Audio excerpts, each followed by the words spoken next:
Hello বন্ধুরা, শেষ রক্ষা হলো না দীপার। কারণ দীপা রূপাকে বাঁচাতে গিয়েই মিশকার আঘাতে নিজেই মৃত্যুর মুখে। হ্যাঁ বন্ধুরা, আমরা এমনটাই দেখতে পারবো অনুরাগের ছোঁয়া ধারাবাহিকের দুর্দান্ত আজকের পর্বের আপডেটে।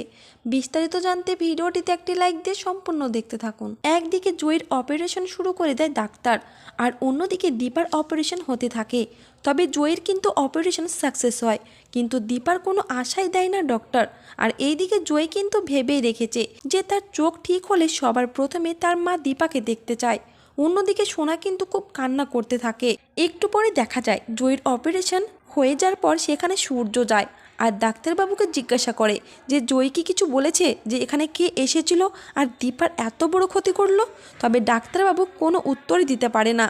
তখন সূর্য জয়ীর মাথায় হাত রাখে। তবে সূর্য কিন্তু প্রচণ্ড চিন্তায় পড়ে যায়, কারণ সূর্য কিছুতেই বুঝতে পারে না দীপার কি হবে। এমনকি জয়ীর জ্ঞান ফিরলে সে জয়ীকে কি উত্তর দিবে। তবে সূর্য একটাই কথা সবাইকে জানিয়ে দেয় যে দীপার যদি আজ কোনো কিছু হয়ে যায় তাহলে সূর্য সব শেষ করে ফেলবে। আর এই দিকে দেখা যায় যে হঠাৎ করে দীপার হার্ট বন্ধ হয়ে যায়।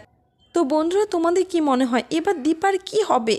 আর সূর্য কি জানতে পারবে যে এই কাজ মিশকা করেছে? অবশ্যই কমেন্ট করে জানিয়ে দিতে পারো তোমাদের মতামত। আর ভিডিওটি ভালো লাগলে অবশ্যই চ্যানেলটি সাবস্ক্রাইব করে রাখবেন।